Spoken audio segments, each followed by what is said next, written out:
ਸਤਿ ਸ਼੍ਰੀ ਅਕਾਲ। ਤੁਸੀਂ ਦੇਖ ਰਹੇ ਹੋ ਪੰਜਾਬ ਮੇਲ USA TV। ਮੈਂ ਬरुण ਕੌਰ ਮਾਨ। ਖਬਰਾਂ ਦੇ ਬੁਲੇਟਿਨ ਦੇ ਵਿੱਚ ਤੁਹਾਡਾ ਸਵਾਗਤ ਹੈ। ਖਬਰਾਂ ਦੇ ਬੁਲੇਟਿਨ ਦੇ ਸਪਾਂਸਰ ਨੇ ਰੀਮੈਕਸ ਦੇ ਰੀਅਲਟਰ ਗੁਰਜਿਤਿੰਦਰ ਸਿੰਘ ਰੰਧਾਵਾ, ਜਿਨ੍ਹਾਂ ਤੋਂ ਤੁਸੀਂ ਹਰ ਤਰੀਕੇ ਦੀ ਪ੍ਰਾਪਰਟੀ ਖਰੀਦ ਅਤੇ ਵੇਚ ਸਕਦੇ ਹੋ। ਰੀਅਲ ਏਸਟੇਟ ਦੀ ਦੁਨੀਆ ਦੇ ਵਿੱਚ ਮੰਨਿਆ ਪਰਮੰਨਿਆ ਨਾਮ ਔਰ 9163209444 ਇਹਨਾਂ ਦਾ ਫੋਨ ਨੰਬਰ ਹੈ। ਤੁਸੀਂ ਫੋਨ ਨੰਬਰ ਸਕਰੀਨ ਤੇ ਵੀ ਦੇਖ ਸਕਦੇ ਹੋ। ਤੇ ਹੁਣ ਪੇਸ਼ ਨੇ ਪਹਿਲਾਂ ਚੋਣਵੀਆਂ ਖਬਰਾਂ। यूरोपी देशों ਵਿੱਚ सर्दियों वाला समा होवेगा तब्दील। ट्विटर तो कड्ढे गए प्राग अग्रवाल सने इन्हां अधिकारियों नूं मिलेगा करोड़ों का हरजाना। एलन मस्क चुकाउणगे कीमत। हैलोइन हादसा, हुण तक 151 लोगों की मौत। सुनक ट्रूडो अते बाइडन ने प्रगटाया सोग। पीटर्सबर्ग विच चर्च के बाहर हुई गोलीबारी च 6 लोग जख्मी। कनेडा अमेरिका पीस आर्च पाक मुड़ खुला। जलंधर के पिंड गाखल का निकलिया कैनेडा च होए 200 करोड़ के ड्रग रैकेट का मास्टरमाइंड। सितंबर तिमाही विच 2.6% की दर नाल वधी अमेरिकी अर्थव्यवस्था। ब्रिटेन की महाराणी कैमला जहाज हादसे विच बची बाल-बाल। ब्रैम्पटन चोणां के नतीजिਆਂ ਨੂੰ मिली रस्मी प्रवानगी। ਤੇ ਹੁਣ ਇਹਨਾਂ ਖਬਰਾਂ ਦਾ ਵਿਸਥਾਰ ਤੇ ਕੁਝ ਹੋਰ ਖਬਰਾਂ।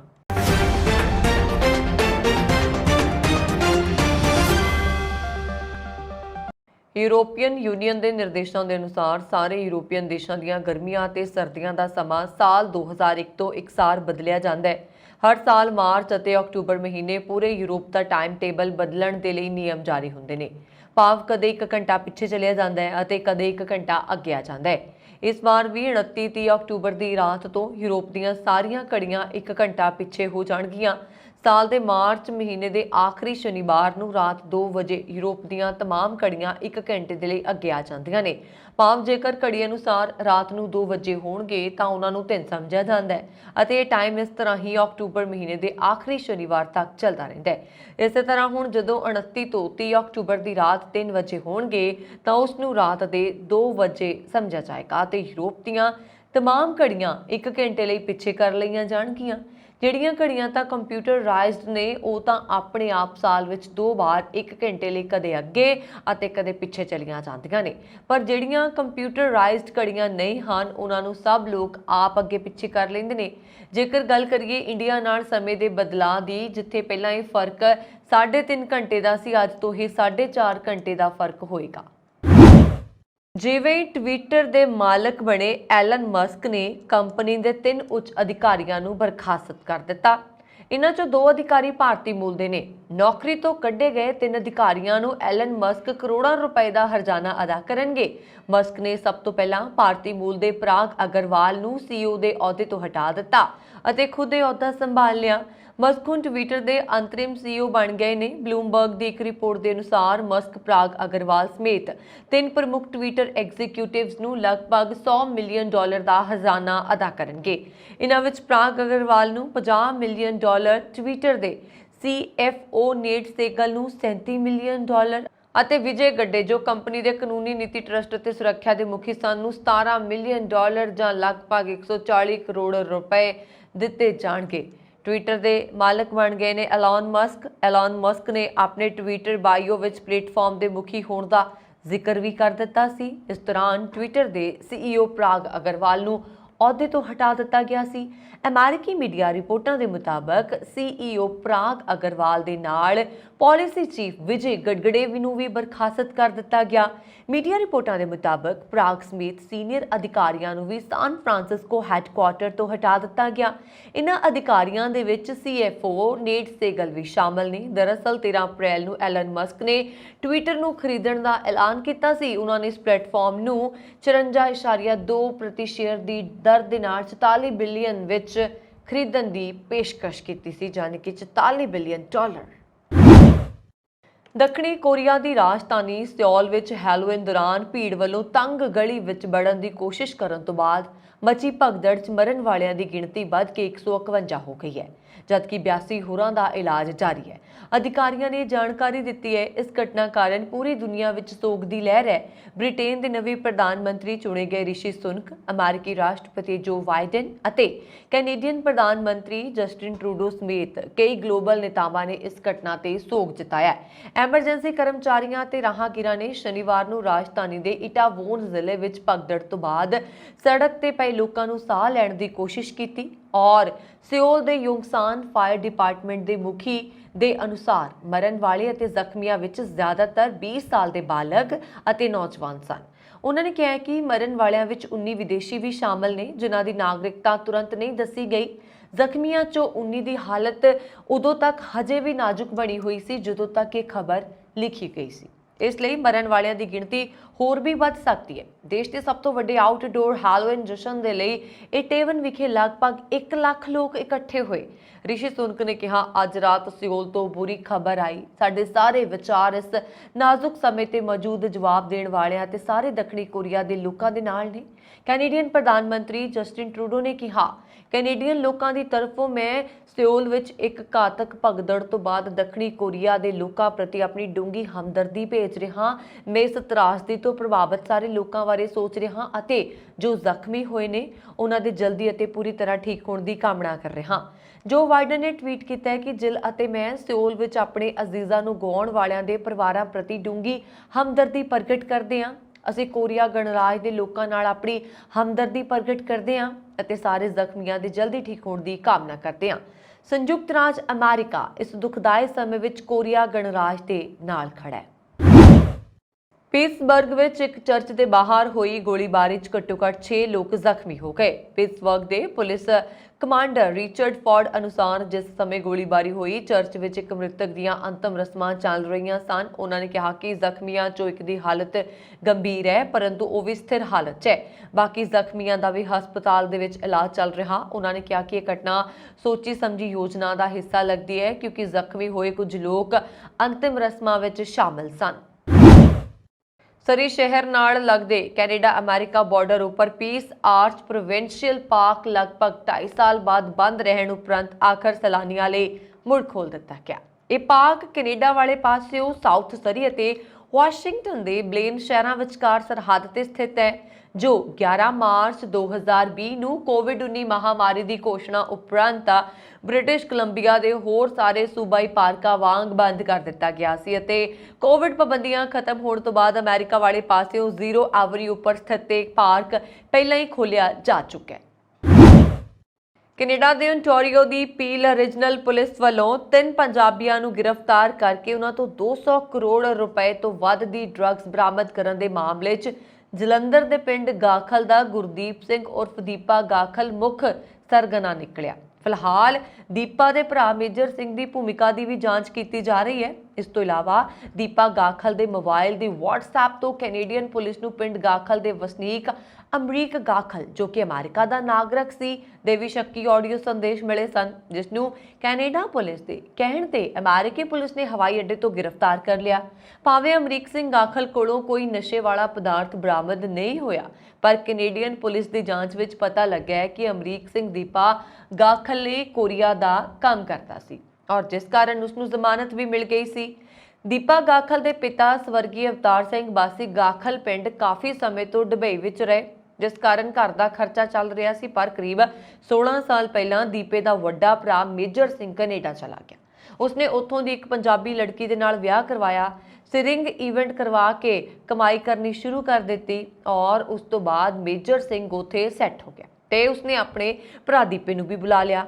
दीपा ते मेजर सिंह ने इकट्ठे गायकी दे शो करके मोटी कमाई करनी शुरू की अते इस दौरान गुरदीप सिंह दीपा भी मुलाकात नशा समगलरां दे नाल हो गई।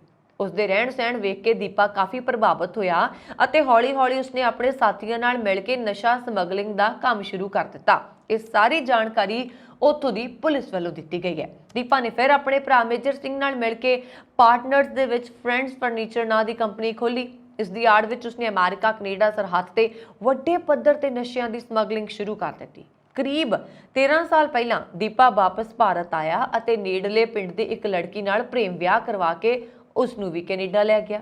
ਇਸ ਸਮੇਂ ਗੁਰਦੀਪ ਸਿੰਘ ਦੀਪਾ ਦੇ 2 ਬੱਚੇ ਨੇ, ਜਦਕਿ ਉਸ ਦੀ ਮਾਂ ਵੀ ਦੋਵਾਂ ਭਰਾਵਾਂ ਦੇ ਨਾਲ ਕੈਨੇਡਾ ਰਹਿੰਦੀ ਹੈ।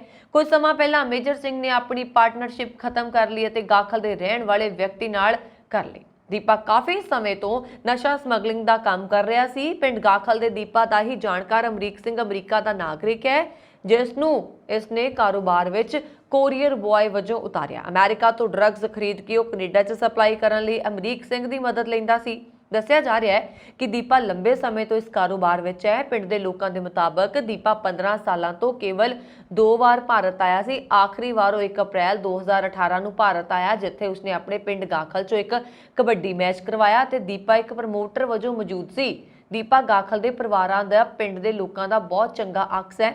ਉਸ ਦਾ ਲੋਕਾਂ ਦੇ ਵਿੱਚ ਵਧੀਆ ਪ੍ਰਭਾਵ ਹੈ। ਕਿਸੇ ਨੂੰ ਯਕੀਨ ਨਹੀਂ ਹੈ ਕਿ ਦੀਪਾ ਨਸ਼ੇ ਦੇ ਕਾਰੋਬਾਰ 'ਚ ਰਿਹਾ। ਹਾਲਾਂਕਿ ਕੈਨੇਡਾ ਪੁਲਿਸ ਮੇਜਰ ਸਿੰਘ ਦੀ ਭੂਮਿਕਾ ਦੀ ਵੀ ਜਾਂਚ ਕਰ ਰਹੀ ਹੈ। ਦੀਪਾ ਗਾਖਲ ਅਤੇ ਉਸਦੇ ਵੱਡੇ ਭਰਾ ਮੇਜਰ ਸਿੰਘ ਦਾ ਨਾਂ ਪਿੰਡ ਦੇ ਕਿਸੇ ਝਗੜੇ 'ਚ ਸ਼ਾਮਲ ਨਹੀਂ ਹੈ। ਕਰੀਬ ਹਫ਼ਤਾ ਪਹਿਲਾਂ ਹੀ ਪਿੰਡ ਦੇ ਲੋਕਾਂ ਨੂੰ ਪਤਾ ਲੱਗਾ ਸੀ ਕਿ ਦੀਪਾ ਗਾਖਲ ਨਸ਼ਾ ਸਮਗਲਿੰਗ ਦੇ ਮਾਮਲੇ ਦੇ ਵਿੱਚ ਫੜਿਆ ਗਿਆ। ਇਹ ਵੀ ਦੱਸਿਆ ਜਾ ਰਿਹਾ ਹੈ ਕਿ ਦੀਪਾ ਆਪਣੇ ਕਾਰੋਬਾਰ 'ਚ ਜ਼ਿਆਦਾਤਰ ਪੰਜਾਬੀ ਨੌਜਵਾਨਾਂ ਨੂੰ ਸ਼ਾਮਲ ਕਰਨਾ ਹੀ ਹੁਸ਼ਿਆਰੀ ਸਮਝਦਾ ਸੀ, ਕਿਉਂਕਿ ਉਹ ਪੰਜਾਬੀ ਨੌਜਵਾਨਾਂ ਨੂੰ ਆਪਣੀ ਗੱਲਾਂ 'ਚ ਲੈ ਕੇ ਉਹਨਾਂ ਦੀ ਜ਼ਿੰਦਗੀ ਨੂੰ ਸੈਟਲ ਕਰਨ ਦੀ ਗੱਲ ਕਰਦਾ ਸੀ। ਦੀਪਾ ਨੇ ਕੈਨੇਡਾ 'ਚ ਵੀ ਕਾਫੀ ਪੈਸਾ ਕਮਾਇਆ। ਅਮਰੀਕਾ ਦੀ ਅਰਥ ਵਿਵਸਥਾ ਸਾਲ 2022 ਦੀਆਂ ਪਹਿਲੀਆਂ 2 ਤਿਮਾਹੀਆਂ 'ਚ ਸੁੰਗੜਨ ਤੋਂ ਬਾਅਦ ਬੀਤੀ ਤਿਮਾਹੀ ਯਾਨੀ ਕਿ ਜੁਲਾਈ ਤੋਂ ਸਤੰਬਰ 'ਚ 2.6% ਸਾਲਾਨਾ ਦੀ ਦਰ ਨਾਲ ਵਧੀ ਹੈ। ਵਣਜ ਵਿਭਾਗ ਨੇ ਵੀਰਵਾਰ ਨੂੰ ਜਾਰੀ ਅਨੁਮਾਨ ਦੇ ਅਨੁਸਾਰ ਦੇਸ਼ ਦੀ ਕੁੱਲ ਘਰੇਲੂ ਉਤਪਾਦਨ 'ਚ ਪਹਿਲੀ ਛਿਮਾਹੀ 'ਚ ਗਿਰਾਵਟ ਤੋਂ ਬਾਅਦ ਤੀਜੀ ਤਿਮਾਹੀ 'ਚ ਅਰਥ ਵਿਵਸਥਾ ਵਧੀ ਹੈ। ਨਵਾਂ GDP ਅੰਕੜਾ ਅਜਿਹੇ ਸਮੇਂ ਆਇਆ ਹੈ ਜਦੋਂ ਅਮਰੀਕਾ ਦੇ ਲੋਕਾਂ ਨੇ ਮੱਧ ਮਿਆਦੀ ਮਤਦਾਨ ਸ਼ੁਰੂ ਕੀਤਾ ਹੈ। ਇਸ ਨਾਲ ਤੈਅ ਹੋਏਗਾ ਕਿ ਰਾਸ਼ਟਰਪਤੀ ਜੋ ਬਾਈਡਨ ਦੀ ਡੈਮੋਕ੍ਰੈਟਿਕ ਪਾਰਟੀ ਦਾ ਸੰਸਦ ਤੇ ਕੰਟਰੋਲ ਰਹੇਗਾ ਜਾਂ ਨਹੀਂ। ਖਪਤਕਾਰ ਖਰਚ ਜੁਲਾਈ ਸਤੰਬਰ ਤਿਮਾਹੀ 'ਚ 1.4% ਸਾਲਾਨਾ ਰਫ਼ਤਾਰ ਨਾਲ ਵਧਿਆ ਹੈ। ਇਹ ਅਪ੍ਰੈਲ ਤੋਂ ਜੂਨ ਤੱਕ 2% ਦਰ ਨਾਲ ਵਧਿਆ ਸੀ। ਇੱਕ ਪੰਛੀ ਬ੍ਰਿਟਿਸ਼ 에ਅਰਵੇਜ਼ ਦੇ ਜਹਾਜ਼ ਨਾਲ ਟਕਰਾ ਗਿਆ, ਜਿਸ ਨਾਲ ਜਹਾਜ਼ ਦੇ ਅਗਲੇ ਹਿੱਸੇ ਨੂੰ ਨੁਕਸਾਨ ਪਹੁੰਚਿਆ। ਇਹ ਜਹਾਜ਼ ਕਰਨਾਟਕ ਦੇ ਬੈਂਗਲੁਰੂ ਤੋਂ ਲੰਡਨ ਜਾ ਰਿਹਾ ਸੀ ਜਦੋਂ ਇਹ ਹਾਦਸਾ ਵਾਪਰਿਆ। ਜ਼ਿਕਰਯੋਗ ਹੈ ਕਿ ਇਸ ਜਹਾਜ਼ ਵਿੱਚ ਬ੍ਰਿਟਿਸ਼ ਮਹਾਰਾਣੀ ਕੈਮਿਲਾ ਵੀ ਬੈਠੇ ਸਨ। ਜਹਾਜ਼ ਨਾਲ ਪੰਛੀ ਟਕਰਾਉਣ ਤੋਂ ਬਾਅਦ ਵੱਡਾ ਹਾਦਸਾ ਟਲ ਗਿਆ ਅਤੇ ਪਾਇਲਟ ਦੀ ਸਿਆਣਪ ਕਾਰਨ ਹਾਦਸਾ ਹੋਣ ਤੋਂ ਬਚ ਗਿਆ ਸੀ ਜਹਾਜ਼। ਬ੍ਰਿਟਿਸ਼ 에ਅਰਵੇਜ਼ ਦਾ ਇੱਕ ਬੋਇੰਗ 777-200ER ਜਹਾਜ਼ ਬੈਂਗਲੁਰੂ ਤੋਂ ਲੰਡਨ ਜਾ ਰਿਹਾ ਸੀ ਕਿ ਇੱਕ ਪੰਛੀ ਨਾਲ ਟਕਰਾ ਗਿਆ ਸੀ। ਇਸ ਹਾਦਸੇ ਵਿੱਚ ਕੈਮਿਲਾ ਦੀ ਜਾਨ ਬਚ ਗਈ। ਹਾਲਾਂਕਿ ਕੈਮਿਲਾ ਬਾਰੇ ਬੰਗਿੰਗਮ ਪੈਲੇਸ ਵਜੋਂ ਅਜੇ ਤੱਕ ਕੋਈ ਟਿੱਪਣੀ ਨਹੀਂ ਕੀਤੀ ਗਈ। ਜਾਣਕਾਰੀ ਲਈ ਦੱਸ ਦਈਏ ਕਿ 75 ਸਾਲਾ ਕੈਮਿਲਾ ਕੁਝ ਦਿਨ ਪਹਿਲਾਂ ਭਾਰਤ ਨਿੱਜੀ ਦੌਰੇ ਤੇ ਆਈ ਹੈ। ਜਹਾਜ਼ ਨਾਲ ਪੰਛੀਆਂ ਦੇ ਟਕਰਾਉਣ ਦੀਆਂ ਘਟਨਾਵਾਂ ਅਕਸਰ ਹੁੰਦੀਆਂ ਰਹਿੰਦੀਆਂ ਨੇ। ਇਸ ਦੌਰਾਨ ਸ਼ੁੱਕਰਵਾਰ ਨੂੰ ਦਿੱਲੀ ਦੇ IGI ਹਵਾਈ ਅੱਡੇ ਤੇ ਉਡਾਨ ਭਰਨ ਲਈ ਤਿਆਰ ਇੰਡੀਗੋ ਜਹਾਜ਼ ਦੇ ਇੰਜਣ ਤੋਂ ਚਿੰਗਾੜੀਆਂ ਨਿਕਲਣ ਲੱਗੀਆਂ ਸਨ। ਜਹਾਜ਼ ਨੂੰ ਤੁਰੰਤ ਰੋਕ ਦਿੱਤਾ ਗਿਆ ਸੀ। ਇਸ ਜਹਾਜ਼ ਵਿੱਚ 177 ਯਾਤਰੀਆਂ ਦੇ ਨਾਲ ਚਾਲਕ ਦਲ ਦੇ 7 ਮੈਂਬਰ ਵੀ ਜਹਾਜ਼ ਵਿੱਚ ਸਵਾਰ ਸਨ। ਕੈਨੇਡਾ ਦੇ ਬਰੈਂਪਟਨ ਸ਼ਹਿਰ 'ਚ ਹਾਲ ਹੀ ਵਿੱਚ ਨੇਪਰੇ ਚੜ੍ਹੀਆਂ ਮਿਊਨਿਸਪਲ ਚੋਣਾਂ ਦੇ ਨਤੀਜਿਆਂ ਨੂੰ ਰਸਮੀ ਪ੍ਰਵਾਨਗੀ ਮਿਲ ਗਈ। ਨਤੀਜਿਆਂ ਦੇ ਰਸਮੀ ਐਲਾਨ ਦੇ ਮੁਤਾਬਕ ਇਸ ਵਾਰ ਬਰੈਂਪਟਨ ਦੇ ਕੁੱਲ 3.5 ਲੱਖ ਵੋਟਰਾਂ ਵਿੱਚੋਂ ਕੇਵਲ 25% ਨੇ ਹੀ ਆਪਣੇ ਵੋਟ ਦੇ ਅਧਿਕਾਰ ਦੀ ਵਰਤੋਂ ਕੀਤੀ। ਨਵੀਂ ਬਣੀ ਸਿਟੀ ਕੌਂਸਲ ਦੀ ਪਹਿਲੀ ਸਪੈਸ਼ਲ ਮੀਟਿੰਗ 16 ਨਵੰਬਰ ਨੂੰ ਤੇ ਪਹਿਲੀ ਰੈਗੂਲਰ ਬੈਠਕ 3 ਨਵੰਬਰ ਨੂੰ ਹੋਏਗੀ। ਬ੍ਰਿਟਿਸ਼ ਕੋਲੰਬੀਆ ਦੇ ਨਿਊ ਵੈਸਟਮਿਨਿਸਟਰ ਸ਼ਹਿਰ ਦਾ ਵਾਸੀ 61 ਸਾਲ ਦਾ ਸੁਰਿੰਦਰਜੀਤ ਮੱਟੂ ਲਾਪਤਾ ਹੋ ਗਿਆ, ਜਿਸ ਦੀ ਭਾਲ ਦੇ ਲਈ ਪੁਲਿਸ ਨੇ ਲੋਕਾਂ ਕੋਲੋਂ ਮਦਦ ਦੀ ਮੰਗ ਕੀਤੀ ਹੈ। ਪੁਲਿਸ ਅਧਿਕਾਰੀਆਂ ਨੇ ਸੁਰਿੰਦਰਜੀਤ ਮੱਟੂ ਨੂੰ ਅਪੀਲ ਕੀਤੀ ਹੈ ਕਿ ਜੇਕਰ ਉਹਨਾਂ ਤੱਕ ਪੁਲਿਸ ਦੀ ਇਹ ਸੂਚਨਾ ਪਹੁੰਚ ਰਹੀ ਹੈ ਤਾਂ ਉਹ ਕਿਰਪਾ ਕਰਕੇ ਪੁਲਿਸ ਦੇ ਨਾਲ 911 ਤੇ ਕਾਲ ਕਰਨ। ਇਸ ਤੋਂ ਇਲਾਵਾ ਪੁਲਿਸ ਨੇ ਲੋਕਾਂ ਨੂੰ ਵੀ ਅਪੀਲ ਕੀਤੀ ਹੈ ਕਿ ਜੇਕਰ ਕਿਸੇ ਨੂੰ ਇਸ ਬਜ਼ੁਰਗ ਬਾਰੇ ਕੋਈ ਜਾਣਕਾਰੀ ਮਿਲਦੀ ਹੈ ਤਾਂ ਉਹ ਕਾਲ ਕਰਨ ਔਰ ਉਹਨਾਂ ਨੇ ਪੁਲਿਸ ਨੇ ਫੋਨ ਨੰਬਰ ਵੀ ਜਾਰੀ ਕੀਤੇ ਨੇ। ਫੋਨ ਨੰਬਰ ਹੈ 6045255411। ਕੈਨੇਡਾ ਦੇ ਬ੍ਰਿਟਿਸ਼ ਕੋਲੰਬੀਆ ਸੂਬੇ ਨੇ ਚੂਹੇ ਮਾਰਨ ਦੀ ਦਵਾਈ ਤੇ ਪੱਕੀ ਪਾਬੰਦੀ ਲਗਾ ਦਿੱਤੀ ਹੈ। ਸੂਬਾ ਸਰਕਾਰ ਨੇ ਇਸ ਦਵਾਈ ਨੂੰ ਉੱਲੂ ਸਣੇ ਦੂਜੇ ਜੰਗਲੀ ਜੀਵਾਂ ਲਈ ਖਤਰਨਾਕ ਕਰਾਰ ਦਿੰਦਿਆਂ ਇਹ ਕਦਮ ਚੁੱਕਿਆ ਹੈ। ਇਸ ਤੋਂ ਪਹਿਲਾਂ ਜੁਲਾਈ ਮਹੀਨੇ ਵਿੱਚ ਸਰਕਾਰ ਨੇ ਚੂਹੇ ਮਾਰ ਦਵਾਈ ਤੇ 18 ਮਹੀਨੇ ਲਈ ਆਰਜ਼ੀ ਤੌਰ ਤੇ ਪਾਬੰਦੀ ਲਾਈ ਸੀ, ਪਰ ਹੁਣ ਇਸ ਦਵਾਈ ਤੇ ਪੱਕੀ ਰੋਕ ਲਗਾ ਦਿੱਤੀ ਗਈ ਹੈ। ਪੰਜਾਬੀ ਆਪਣੀ ਮਿਹਨਤ ਤੇ ਦਮ ਤੇ ਦੁਨੀਆ ਭਰ ਵਿੱਚ ਭਾਰਤ ਦਾ ਨਾਮ ਰੌਸ਼ਨ ਕਰ ਰਹੇ ਨੇ। ਤਾਜ਼ਾ ਖਬਰ ਬਰਤਾਨੀਆ ਤੋਂ ਸਾਹਮਣੇ ਆ ਰਹੀ ਹੈ, ਜਿੱਥੇ ਸੁੰਦਰਤਾ ਮੁਕਾਬਲਿਆਂ ਵਿੱਚ ਕਪੂਰਥਲਾ ਦੀ ਰਜਨੀ ਸਿੰਘ ਚੋਟੀ ਦੀਆਂ 5 ਸੁੰਦਰੀਆਂ ਵਿੱਚ ਸ਼ਾਮਿਲ ਹੋ ਗਈ। Miss great Britain beauty pageant ਦੇ ਨਾਮ ਨਾਲ ਹੋਏ ਇਹਨਾਂ ਮੁਕਾਬਲਿਆਂ ਦੇ ਵਿੱਚ ਕਪੂਰਥਲਾ ਦੀ ਵਾਸੀ ਰਜਨੀ ਸਿੰਘ ਨੇ ਚੌਥਾ ਸਥਾਨ ਹਾਸਲ ਕੀਤਾ। ਫਿਲੀਪੀਨਜ਼ ਵਿੱਚ ਭਾਰੀ ਮੀਂਹ ਕਾਰਨ ਆਏ ਹੜ੍ਹਾਂ ਅਤੇ ਜ਼ਮੀਨ ਖਿਸਕਣ ਕਾਰਨ ਘੱਟੋ-ਘੱਟ 47 ਵਿਅਕਤੀਆਂ ਦੀ ਮੌਤ ਹੋ ਗਈ। ਸਭ ਤੋਂ ਵੱਧ ਪ੍ਰਭਾਵਿਤ ਦੱਖਣੀ ਫਿਲੀਪੀਨ ਸੂਬਾ ਹੋਇਆ, ਜਿੱਥੇ 60 ਤੋਂ ਵੱਧ ਵਿਅਕਤੀਆਂ ਦੇ ਚਟਾਨਾਂ, ਦਰੱਖਤਾਂ ਅਤੇ ਮਲਬੇ ਹੇਠਾਂ ਦੱਬੇ ਜਾਣ ਦਾ ਖਦਸ਼ਾ ਹੈ। ਗ੍ਰਹਿ ਮੰਤਰੀ ਨਾਗਬ ਸੀਨਾ ਰਿੰਬੋ ਨੇ ਦੱਸਿਆ ਕਿ ਵੀਰਵਾਰ ਰਾਤ ਨੂੰ ਸ਼ੁੱਕਰਵਾਰ ਸਵੇਰ ਤੱਕ ਮੈਗਾਓਇਨਡਾਨਾਓ ਸੂਬੇ ਦੇ 3 ਕਸਬਿਆਂ ਵਿੱਚ ਘੱਟੋ-ਘੱਟ 42 ਵਿਅਕਤੀ ਹੜ੍ਹ ਵਿੱਚ ਬਹਿ ਗਏ। ਸਰਕਾਰੀ ਡਿਜ਼ਾਸਟਰ ਰਿਸਪਾਂਸ ਏਜੰਸੀ ਨੇ ਦੱਸਿਆ ਕਿ ਅੱਜ ਤੱਕ ਤੜਕੇ ਪੂਰਬੀ ਸੂਬੇ ਕੈਮਰਨ ਸੂਰ ਵਿੱਚ ਆਏ ਤੂਫਾਨ ਕਾਰਨ 5 ਹੋਰ ਵਿਅਕਤੀਆਂ ਦੀ ਮੌਤ ਹੋ ਗਈ। ਉਹਨਾਂ ਨੇ ਦੱਸਿਆ ਕਿ ਤੂਫਾਨ ਕਾਰਨ ਮੈਗੋਇਨਡਾਨਾਓ ਦਾ ਕਬਾਇਲੀ ਪਿੰਡ ਕੁਜ਼ਯੋਂਗ ਸਭ ਤੋਂ ਵੱਧ ਪ੍ਰਭਾਵਿਤ ਹੋਇਆ। ਇੱਥੋਂ ਦੇ 60 ਦੇ ਕਰੀਬ ਵਿਅਕਤੀ ਮਲਬੇ ਹੇਠਾਂ ਦੱਬ ਗਏ। ਉਹਨਾਂ ਨੇ ਦੱਸਿਆ ਕਿ ਸ਼ੁੱਕਰਵਾਰ ਨੂੰ ਰਾਹਤ ਕਾਮਿਆਂ ਵੱਲੋਂ 11 ਲਾਸ਼ਾਂ ਮਲਬੇ ਹੇਠੋਂ ਕੱਢੀਆਂ ਗਈਆਂ, ਜਿਨ੍ਹਾਂ 'ਚੋਂ ਜ਼ਿਆਦਾਤਰ ਲਾਸ਼ਾਂ ਬੱਚਿਆਂ ਦੀਆਂ ਨੇ। ਫੌਜ, ਪੁਲਿਸ ਮੁਲਾਜ਼ਮ ਅਤੇ ਹੋਰ ਵਲੰਟੀਅਰਾਂ ਨੂੰ ਰਾਹਤ ਕਾਰਜ ਹੋਰ ਤੇਜ਼ ਕਰਨ ਦੇ ਲਈ ਤਾਇਨਾਤ ਕੀਤਾ ਗਿਆ ਹੈ। ਮੇਅਰਾਂ, ਗਵਰਨਰਾਂ ਅਤੇ ਆਫਤ ਰਿਸਪਾਂਸ ਅਧਿਕਾਰੀਆਂ ਦੀਆਂ ਰਿਪੋਰਟਾਂ ਦਾ ਹਵਾਲਾ ਦਿੰਦਿਆਂ ਸੀਨਾ ਰਿੰਬੋ ਨੇ ਦੱਸਿਆ ਕਿ ਜ਼ਿਆਦਾਤਰ ਮੌਤਾਂ ਡੁੱਬਣ ਕਾਰਨ ਜਾਂ ਡਿੱਗਾਂ ਕਾਰਨ ਹੋਈਆਂ ਨੇ। ਦੇਸ਼ ਵਿੱਚ ਬਣੇ ਹਾਲਾਤ ਕਾਰਨ ਕਈ ਘਰੇਲੂ ਉਡਾਣਾਂ ਰੱਦ ਕਰ ਦਿੱਤੀਆਂ ਗਈਆਂ, ਜਿਸ ਕਾਰਨ ਹਜ਼ਾਰਾਂ ਯਾਤਰੀ ਫਸ ਗਏ। ਰੂਸ ਨੇ ਪੂਰਬੀ ਯੂਕਰੇਨ ਦੇ ਸ਼ਹਿਰ ਬਖਮੁਟ ਤੇ ਹਮਲੇ ਤੇਜ਼ ਕਰ ਦਿੱਤੇ। ਰੂਸ ਵੱਲੋਂ ਸ਼ਹਿਰ ਉੱਤੇ ਕਬਜ਼ੇ ਦੀ ਕੋਸ਼ਿਸ਼ ਕੀਤੀ ਜਾ ਰਹੀ ਹੈ।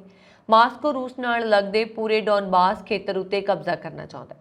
ਪਿਛਲੇ ਮਹੀਨੇ ਜ਼ਿਆਦਾਤਰ ਲੜਾਈ ਦੱਖਣੀ ਯੂਕਰੇਨ ਦੇ ਖੇਰਸਨ ਖੇਤਰ ਵਿੱਚ ਹੋਈ ਹੈ। ਸ਼ਹਿਰ ਉੱਤੇ ਕਬਜ਼ਾ ਨਾਲ ਹਮਲੇ ਜਿਹੜੇ ਹੋਏ ਨੇ, ਯੂਕਰੇਨ ਦੀ ਸਪਲਾਈ ਲਾਈਨ ਵਿੱਚ ਡਿੱਕਾ ਪੈ ਸਕਦਾ ਹੈ। ਰੂਸੀ ਬਲਾਂ ਲਈ ਦੁਨੋਸਕ ਦੇ ਹੋਰ ਸ਼ਹਿਰਾਂ ਦਾ ਰਾਹ ਵੀ ਖੁੱਲ ਸਕਦਾ ਹੈ। ਰੂਸ ਨੇ ਬ੍ਰਿਟੇਨ ਤੇ ਯੂਕਰੇਨ ਦੀ ਜੰਗ 'ਚ ਸਿੱਧੀ ਮਦਦ ਕਰਨ ਦਾ ਗੰਭੀਰ ਦੋਸ਼ ਲਗਾਇਆ। ਰੂਸ ਦਾ ਦੋਸ਼ ਹੈ ਕਿ ਯੂਕਰੇਨ ਨੇ ਬ੍ਰਿਟੇਨ ਦੀ ਮਦਦ ਦੇ ਨਾਲ ਉਸਦੇ ਬਲੈਕ ਸੀ ਫਲੀਟ ਦੇ ਜੰਗੀ ਜਹਾਜ਼ਾਂ ਤੇ ਮਾਲ-ਵਾਹਕ ਜਹਾਜ਼ਾਂ ਤੇ ਹਮਲਾ ਕੀਤਾ। ਰੂਸ ਨੇ ਇਸ ਘਟਨਾ ਨੂੰ ਅੱਤਵਾਦੀ ਹਮਲਾ ਕਰਾਰ ਦਿੰਦੇ ਹੋਏ ਯੂਕਰੇਨ ਨਾਲ ਅਨਾਜ ਨਿਰਯਾਤ ਸੰਧੀ ਰੱਦ ਕਰ ਦਿੱਤੀ ਹੈ। ਰੂਸ ਦੇ ਰੱਖਿਆ ਮੰਤਰਾਲਾ ਨੇ ਸ਼ਨੀਵਾਰ ਦੇਰ ਰਾਤ ਇੱਕ ਅਧਿਕਾਰਤ ਬਿਆਨ ਜਾਰੀ ਕਰਦਿਆਂ ਕਿਹਾ ਕਿ ਸ਼ਨੀਵਾਰ ਸਵੇਰੇ 4:20 ਤੇ ਯੂਕਰੇਨ ਨੇ ਬ੍ਰਿਟੇਨ ਦੀ ਮਦਦ ਨਾਲ 9 ਡਰੋਨ ਅਤੇ 7 ਮਾਨਵ ਰਹਿਤ ਸਮੁੰਦਰੀ ਵਾਹਨਾਂ ਨਾਲ ਹਮਲਾ ਕੀਤਾ। ਇਸ ਹਮਲੇ ਨੇ ਕ੍ਰੀਮੀਆ ਦੀ ਰਾਜਧਾਨੀ ਸੇਵਾਸਤੋਪੋਲ ਦੇ ਨਾਲ ਲੱਗਦੇ ਕਾਲੇ ਸਾਗਰ ਵਿੱਚ ਰੂਸੀ ਜਲ ਸੈਨਾ ਦੇ ਜੰਗੀ ਬੇੜੇ ਅਤੇ ਸਿਵਲ ਜਹਾਜ਼ਾਂ ਉੱਤੇ ਹਮਲਾ ਕੀਤਾ। ਰੂਸ ਦਾ ਦਾਅਵਾ ਹੈ ਕਿ ਹਮਲੇ ਵਿੱਚ ਇੱਕ ਮਾਈਨਸਵੀਪਰ ਅਤੇ ਇੱਕ ਫਲੋਟਿੰਗ ਬੈਰੀਅਰ ਨੂੰ ਮਾਮੂਲੀ ਨੁਕਸਾਨ ਹੋਇਆ। ਰੂਸ ਦਾ ਦਾਅਵਾ ਹੈ ਕਿ ਬ੍ਰਿਟੇਨ ਅਤੇ ਯੂਕਰੇਨ ਦੁਆਰਾ ਹਵਾਈ ਅਤੇ ਸਮੁੰਦਰੀ ਹਮਲਿਆਂ ਨੂੰ ਨਾਕਾਮ ਕਰਦੇ ਹੋਏ ਰੂਸੀ ਜਲ ਸੈਨਾ ਦੇ ਜੰਗੀ ਬੇੜੇ ਤੇ ਲਗਾਏ ਗਏ ਹਵਾਵਾਜ਼ੀ ਮਿਜ਼ਾਈਲਾਂ ਅਤੇ ਹੋਰ ਹਥਿਆਰਾਂ ਦੁਆਰਾ ਸਾਰੇ 7 ਡਰੋਨ ਅਤੇ 4 ਮਾਨਵ ਰਹਿਤ ਸਮੁੰਦਰੀ ਵਾਹਨ ਨੂੰ ਤਬਾਹ ਕਰ ਦਿੱਤਾ ਗਿਆ। ਰੂਸ ਨੇ ਯੂਕਰੇਨ ਵਿੱਚ ਹੋਏ ਹਮਲਿਆਂ ਨੂੰ ਅੱਤਵਾਦੀ ਕਾਰਵਾਈ ਕਰਾਰ ਦਿੰਦੇ ਹੋਏ ਅਨਾਜ ਸੰਧੀ ਨੂੰ ਰੱਦ ਕਰ ਦਿੱਤਾ। ਰੂਸ ਦਾ ਦਾਅਵਾ ਹੈ ਕਿ ਡਰੋਨ ਨਾਲ ਹਮਲਾ ਕਰਨ ਵਾਲੇ ਸਾਰੇ ਰੂਸੀ ਜੰਗੀ ਬੇੜੇ ਯੂਕਰੇਨ ਨੂੰ ਅਨਾਜ ਬਰਾਮਦ ਕਰਨ ਵਾਲੇ ਇਹਨਾਂ ਜਹਾਜ਼ਾਂ ਨੂੰ ਗਲਿਆਰੇ ਪ੍ਰਦਾਨ ਕਰ ਰਹੇ ਸਨ।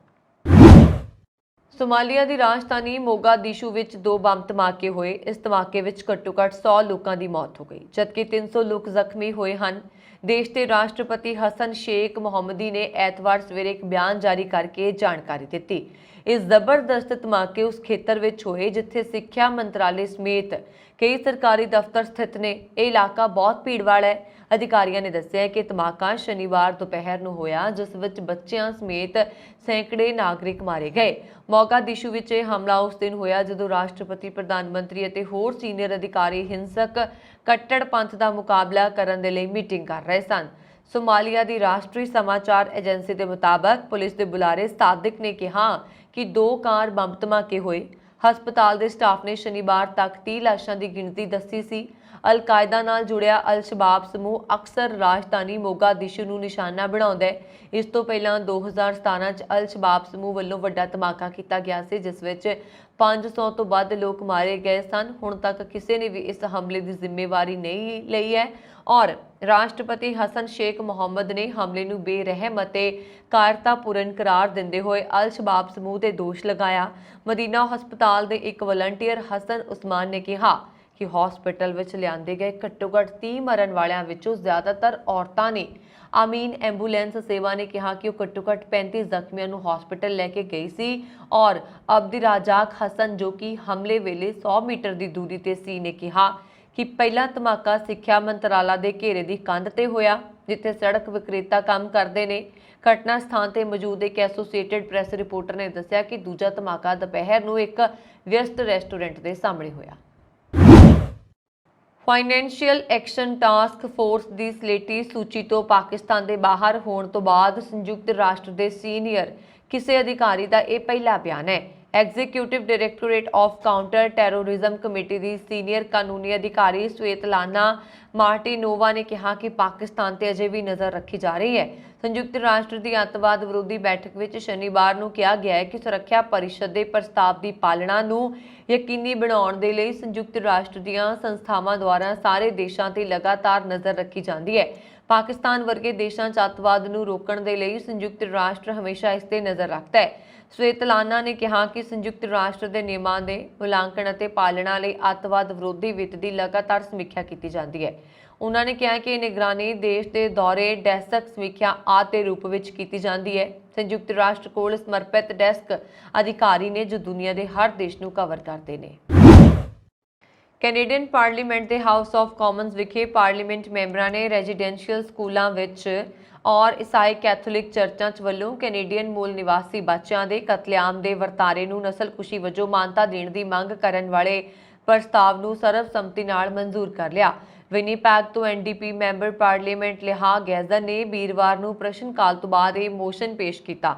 ਗੈਜ਼ਨ ਨੇ ਇਸੇ ਤਰ੍ਹਾਂ ਦਾ ਇੱਕ ਮੋਸ਼ਨ ਜੂਨ ਵਿੱਚ ਵੀ ਪੇਸ਼ ਕੀਤਾ ਸੀ, ਪਰ ਉਸ ਨੂੰ ਉਸ ਵੇਲੇ ਸਰਬਸੰਮਤੀ ਨਹੀਂ ਮਿਲੀ ਸੀ। ਇੱਥੇ ਦੱਸਣਯੋਗ ਹੈ ਕਿ ਈਸਾਈ ਮਤ ਦੇ ਸਰਵਉੱਚ ਆਗੂ ਪੋਪ ਫ੍ਰਾਂਸਿਸ ਨੇ ਵੀ ਆਪਣੀ ਕੈਨੇਡਾ ਫੇਰੀ ਸਮੇਂ ਇਸ ਕਤਲੇਆਮ ਨੂੰ ਨਸਲਕੁਸ਼ੀ ਮੰਨਿਆ ਸੀ। ਇਸ ਦੇ ਲਈ ਕੈਨੇਡੀਅਨ ਪਾਰਲੀਮੈਂਟ ਮੈਂਬਰਾਂ ਲਈ ਹੁਣ ਇਸ ਨੂੰ ਨਸਲਕੁਸ਼ੀ ਵਜੋਂ ਮਾਨਤਾ ਨਾ ਦੇਣੀ ਜਾਇਜ਼ ਵਰਤਾਰਾ ਨਹੀਂ ਸੀ। ਇਸ ਲਈ ਇਹ ਮਤਾ ਸਰਬਸੰਮਤੀ ਦੇ ਨਾਲ ਪਾਸ ਹੋ ਗਿਆ।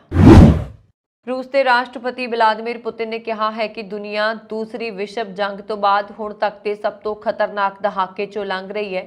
BBC ਦੀ ਇੱਕ ਰਿਪੋਰਟ ਦੇ ਮੁਤਾਬਕ ਰੂਸੀ ਰਾਸ਼ਟਰਪਤੀ ਨੇ ਵੀਰਵਾਰ ਨੂੰ ਦਿੱਤੇ ਇੱਕ ਵਿਆਪਕ ਭਾਸ਼ਣ ਵਿੱਚ ਯੂਕਰੇਨ ਤੇ ਰੂਸੀ ਹਮਲੇ ਨੂੰ ਜਾਇਜ਼ ਠਹਿਰਾਉਣ ਦੀ ਕੋਸ਼ਿਸ਼ ਕਰਦੇ ਹੋਏ ਕਿਹਾ ਕਿ ਇਸ ਕਾਰਨ ਉਹਨਾਂ ਦਾ ਦੇਸ਼ ਕੌਮਾਂਤਰੀ ਪੱਧਰ ਤੇ ਅਲੱਗ-ਥਲੱਗ ਪੈ ਗਿਆ। ਉਹਨਾਂ ਨੇ ਪੱਛਮੀ ਦੇਸ਼ਾਂ ਤੇ ਰੂਸ ਦੇ ਖਿਲਾਫ ਪਰਮਾਣੂ ਹਮਲੇ ਦੀ ਧਮਕੀ ਦਿੰਦੇ ਹੋਏ ਹੋਰਨਾਂ ਦੇਸ਼ਾਂ ਨੂੰ ਉਸ ਦੇ ਖਿਲਾਫ ਇਕਜੁੱਟ ਕਰਨ ਦਾ ਦੋਸ਼ ਲਗਾਇਆ। ਯੂਕਰੇਨ 'ਚ ਹਾਲ ਹੀ ਵਿੱਚ ਮਿਲ ਰਹੀਆਂ ਨਾਕਾਮਯਾਬੀਆਂ ਤੇ ਜੰਗ ਵਿੱਚ ਲਗਭਗ 3 ਲੱਖ ਰੂਸੀਆਂ ਨੂੰ ਭੇਜੇ ਜਾਣ ਦੇ ਫੈਸਲੇ ਖਿਲਾਫ ਘਰ ਵਿੱਚ ਹੀ ਲੋਕਾਂ ਦੇ ਵੱਧਦੇ ਗੁੱਸੇ ਦੀਆਂ ਘਟਨਾਵਾਂ ਦਰਮਿਆਨ ਰਾਸ਼ਟਰਪਤੀ ਨਾਲ ਨੇੜਲੇ ਤੌਰ ਤੇ ਜੁੜੇ ਵਰਗ ਦੇ ਲੋਕਾਂ ਦੇ ਫੋਰਮ ਵਾਲਦੇਈ ਦੀ ਸਾਲਾਨਾ ਮੀਟਿੰਗ ਵਿੱਚ ਪੁਤਿਨ ਨੇ ਕਿਹਾ ਕਿ ਅਸੀਂ ਪਹਿਲਾਂ ਆਪਣੇ ਵੱਲੋਂ ਰੂਸ ਦੇ ਪਰਮਾਣੂ ਹਥਿਆਰ ਇਸਤੇਮਾਲ ਕਰਨ ਸੰਬੰਧੀ ਕੋਈ ਬਿਆਨ ਨਹੀਂ ਦਿੱਤਾ। ਅਸੀਂ ਜੋ ਕੁਝ ਵੀ ਕਿਹਾ ਉਹ ਪੱਛਮੀ ਦੇਸ਼ਾਂ ਦੇ ਬਿਆਨ ਦੀ ਪ੍ਰਤੀਕਿਰਿਆ ਦੇ ਵਿੱਚ ਕਿਹਾ। ਰੂਸੀ ਰਾਸ਼ਟਰਪਤੀ ਨੇ ਬ੍ਰਿਟੇਨ ਦੀ ਤਤਕਾਲੀਨ ਪ੍ਰਧਾਨ ਮੰਤਰੀ ਲਿਜ਼ ਟਰਸ ਦੇ ਅਗਸਤ ਵਿੱਚ ਆਏ ਉਸ ਬਿਆਨ ਵੱਲ ਵੀ ਇਸ਼ਾਰਾ ਕੀਤਾ ਜਿਸ ਵਿੱਚ ਉਹਨਾਂ ਨੇ ਸਾਫ਼-ਸਾਫ਼ ਸ਼ਬਦਾਂ ਵਿੱਚ ਕਿਹਾ ਸੀ ਕਿ ਜੇਕਰ ਹਾਲਾਤ ਅਜਿਹੇ ਬਣਦੇ ਨੇ ਤਾਂ ਉਹ ਪਰਮਾਣੂ ਹਥਿਆਰਾਂ ਦੀ ਵਰਤੋਂ ਦੇ ਬਟਨ ਨੂੰ ਦਬਾਉਣ ਨੂੰ ਵੀ ਤਿਆਰ ਰਹਿਣਗੇ। ਰੂਸੀ ਰਾਸ਼ਟਰਪਤੀ ਨੇ ਹਾਲਾਂਕਿ ਖੁਦ ਇਹ ਬਿਆਨ ਦਿੱਤਾ ਸੀ ਕਿ ਰੂਸ ਆਪਣੇ ਹਿੱਤਾਂ ਦੀ ਰੱਖਿਆ ਲਈ ਜ਼ਰੂਰ ਉਪਾਅ ਕਰੇਗਾ। ਯੂਕਰੇਨ ਤੇ ਰੂਸ ਵੱਲੋਂ ਲਗਾਤਾਰ ਬੰਬ ਸੁੱਟੇ ਜਾ ਰਹੇ ਨੇ, ਮਿਜ਼ਾਈਲਾਂ ਦਾਗੀਆਂ ਜਾ ਰਹੀਆਂ ਨੇ। ਰੂਸੀ ਹਮਲਿਆਂ ਵਿਚਾਲੇ ਯੂਕਰੇਨ ਦੇ ਵੱਡੇ ਹਿੱਸੇ 'ਚ ਬਿਜਲੀ ਸਪਲਾਈ ਠੱਪ ਹੋ ਗਈ ਹੈ। ਯੁੱਧ ਨਾਲ ਪ੍ਰਭਾਵਿਤ ਯੂਕਰੇਨ ਦੇ ਲਗਭਗ 40 ਲੱਖ ਲੋਕਾਂ ਨੂੰ ਹਨੇਰੇ 'ਚ ਰਹਿਣ ਦੇ ਲਈ ਮਜਬੂਰ ਹੋਣਾ ਪੈ ਰਿਹਾ। ਯੂਕਰੇਨ ਦੇ ਰਾਸ਼ਟਰਪਤੀ ਵਲਾਦੀਮੀਰ ਜ਼ੈਲੈਂਸਕੀ ਨੇ ਸ਼ੁੱਕਰਵਾਰ ਨੂੰ ਕਿਹਾ ਕਿ ਦੇਸ਼ ਦੇ ਬਿਜਲੀ ਨੈਟਵਰਕ ਤੇ ਰੂਸ ਲਗਾਤਾਰ ਹਵਾਈ ਹਮਲੇ ਕਰ ਰਿਹਾ ਜਿਸ ਨਾਲ ਲਗਭਗ 40 ਲੱਖ ਲੋਕਾਂ ਦੀ ਜ਼ਿੰਦਗੀ ਪ੍ਰਭਾਵਿਤ ਹੋਈ ਹੈ। ਇਸ ਤੋਂ ਪਹਿਲਾਂ ਪ੍ਰਸ਼ਾਸਨ ਨੇ ਯੂਕਰੇਨ ਦੇ ਇਲੈਕਟ੍ਰਿਸਿਟੀ ਇਨਫਰਾਸਟ੍ਰਕਚਰ ਨੂੰ ਪਹੁੰਚੇ ਨੁਕਸਾਨ ਦੇ ਮੱਦੇਨਜ਼ਰ ਰਾਜਧਾਨੀ ਕੀਵ ਵਿੱਚ ਬਿਜਲੀ ਕੱਟੇ ਜਾਣ ਨੂੰ ਲੈ ਕੇ ਚੇਤਾਵਨੀ ਵੀ ਜਾਰੀ ਕੀਤੀ ਹੈ। ਜ਼ੈਲੈਂਸਕੀ ਨੇ ਸ਼ੁੱਕਰਵਾਰ ਨੂੰ ਆਪਣੇ ਸੰਬੋਧਨ 'ਚ ਕਿਹਾ ਕਿ ਰੂਸ ਦੇ ਹਵਾਈ ਹਮਲਿਆਂ ਨਾਲ ਯੂਕਰੇਨ ਦੇ ਬਿਜਲੀ ਨੈਟਵਰਕ ਨੂੰ ਨੁਕਸਾਨ ਪਹੁੰਚਿਆ ਹੈ ਤੇ 40 ਲੱਖ ਲੋਕ ਹਨੇਰੇ 'ਚ ਰਹਿਣ ਦੇ ਲਈ ਮਜਬੂਰ ਨੇ। ਅਸੀਂ ਇਸ ਬਲੈਕਆਊਟ ਨੂੰ ਦੂਰ ਕਰਨ ਦੇ ਲਈ ਹਰ ਸੰਭਵ ਕਦਮ ਚੁੱਕ ਰਹੇ ਹਾਂ, ਹਰ ਕੋਸ਼ਿਸ਼ ਕਰ ਰਹੇ ਹਾਂ। ਜ਼ਿਕਰਯੋਗ ਹੈ ਕਿ ਯੂਕਰੇਨ ਦੀ ਰਾਜਧਾਨੀ ਕੀਵ ਤੇ ਰੂਸ ਦੇ ਡਰੋਨ ਹਮਲੇ ਕਾਰਨ ਬਿਜਲੀ ਸਪਲਾਈ ਕੇਂਦਰ ਨੁਕਸਾਨਿਆ ਗਿਆ। ਰੂਸ ਦੇ ਹਮਲਿਆਂ 'ਚ ਕੀਵ ਸਮੇਤ ਕਈ ਸ਼ਹਿਰਾਂ 'ਚ ਪਾਵਰ ਪਲਾਂਟ ਵੀ ਤਬਾਹ ਹੋਏ। ਯੂਕਰੇਨ ਦੇ ਬਿਜਲੀ ਪਲਾਂਟਾਂ ਨੂੰ ਨਿਸ਼ਾਨਾ ਬਣਾ ਕੇ ਰੂਸ ਮਿਜ਼ਾਈਲ ਤੇ ਡਰੋਨ ਹਮਲੇ ਕਰ ਰਿਹਾ।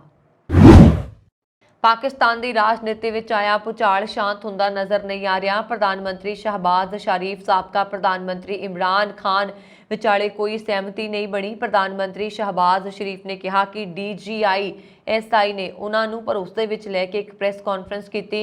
ਇਮਰਾਨ ਖਾਨ ਨੇ ਇੱਕ ਕਾਮਨ ਫਰੈਂਡ ਰਾਹੀਂ ਗੱਲ ਕਰਨ ਦੀ ਪੇਸ਼ਕਸ਼ ਕੀਤੀ ਸੀ। ਉਹਨਾਂ ਨੇ ਕਿਹਾ ਕਿ ਇਮਰਾਨ ਖਾਨ 2 ਮਾਮਲਿਆਂ ਤੇ ਗੱਲਬਾਤ ਕਰਨਾ ਚਾਹੁੰਦੇ ਨੇ, ਇੱਕ ਨਵੇਂ ਸੈਨਾ ਮੁਖੀ ਦੀ ਨਿਯੁਕਤੀ ਨੂੰ ਲੈ ਕੇ, ਦੂਜਾ ਛੇਤੀ ਚੋਣਾਂ ਦੀ ਤਾਰੀਖ ਨੂੰ ਲੈ ਕੇ। ਪ੍ਰਧਾਨ ਮੰਤਰੀ ਸ਼ਹਿਬਾਜ਼ ਨੇ ਇਹਨਾਂ ਮੁੱਦਿਆਂ ਤੇ ਚਰਚਾ ਕਰਨ ਤੋਂ ਇਨਕਾਰ ਕਰ ਦਿੱਤਾ ਤੇ ਚਾਰਟਰ ਆਫ ਡੈਮੋਕ੍ਰੇਸੀ ਅਤੇ ਚਾਰਟਰ ਆਫ ਇਕਨੋਮਿਕ ਤੇ ਗੱਲਬਾਤ ਸ਼ੁਰੂ ਕਰਨ ਦੀ ਕੋਸ਼ਿਸ਼ ਕੀਤੀ। ਇਸ ਤੋਂ ਇਲਾਵਾ ਪ੍ਰਧਾਨ ਮੰਤਰੀ ਸ਼ਹਿਬਾਜ਼ ਸ਼ਰੀਫ ਨੇ ਨਵੇਂ ਫੌਜ ਮੁਖੀ ਦੀ ਚੋਣ ਤੇ ਗੱਲਬਾਤ ਦੇ ਲਈ ਇਮਰਾਨ ਖਾਨ ਦੀ ਪੇਸ਼ਕਸ਼ ਨੂੰ ਮੰਨਣ ਤੋਂ ਇਨਕਾਰ ਕਰ ਦਿੱਤਾ। ਇਮਰਾਨ ਖਾਨ ਨੇ ਕਿਹਾ ਕਿ ਲਾਹੌਰ ਵਿੱਚ ਮੇਰੇ MTG ਬਾਰੇ ਅਫਵਾਹਾਂ ਫੈਲਾਉਣ ਵਾਲਿਆਂ ਲਈ ਸਾਡੀ ਵਾਪਸੀ ਦਾ ਕਾਰਨ ਇਹ ਸੀ ਕਿ ਲਾਹੌਰ ਨੇੜੇ ਸੀ ਅਤੇ ਅਸੀਂ ਰਾਤ ਨੂੰ ਨਾ ਜਾਣ ਦਾ ਫੈਸਲਾ ਕੀਤਾ। ਮੇਰੀ ਕੇਵਲ 6 ਮਹੀਨਿਆਂ ਦੀ ਮੰਗ ਹੈ ਕਿ ਨਿਰਪੱਖ ਅਤੇ ਆਜ਼ਾਦ ਚੋਣਾਂ ਦੀ ਮਿਤੀ ਜਲਦੀ ਦਿੱਤੀ ਜਾਏ। ਜੇਕਰ ਗੱਲਬਾਤ ਹੋਣੀ ਹੈ ਤਾਂ ਇਹੀ ਮੰਗ ਹੋਏਗੀ। ਪਾਕਿਸਤਾਨ ਦੇ ਸਾਬਕਾ ਪ੍ਰਧਾਨ ਮੰਤਰੀ ਇਮਰਾਨ ਖਾਨ ਨੇ ਸ਼ੁੱਕਰਵਾਰ ਨੂੰ ਜਲਦੀ ਚੋਣਾਂ ਦੀ ਮੰਗ ਨੂੰ ਲੈ ਕੇ ਆਪਣਾ ਲੌਂਗ ਮਾਰਚ ਸ਼ੁਰੂ ਕੀਤਾ। ਲਾਹੌਰ ਦੇ ਲਿਬਰਟੀ ਚੌਂਕ ਤੇ ਇਮਰਾਨ ਖਾਨ ਦੇ ਸੈਂਕੜੇ ਸਮਰਥਕਾਂ ਦੇ ਇਕੱਠੇ ਹੋਣ ਤੋਂ ਬਾਅਦ ਸ਼ੁੱਕਰਵਾਰ ਨੂੰ ਪਾਕਿਸਤਾਨ 'ਚ ਵੀ ਤਣਾਅ ਦੇਖਣ ਨੂੰ ਮਿਲਿਆ।